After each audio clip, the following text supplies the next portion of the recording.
எனக்கு பிரியமானவர்களே, இஸ்ரவேல் ஜனங்கள் என்ன செய்தார்களாம்?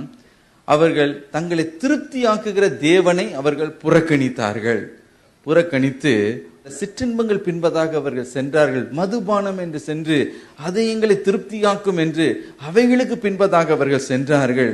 ஒரு வெறுத்து போன ஒரு நிலைமையில் அவர்கள் தள்ளப்பட்டார்கள் என்று நாம் பார்க்கிறோம்.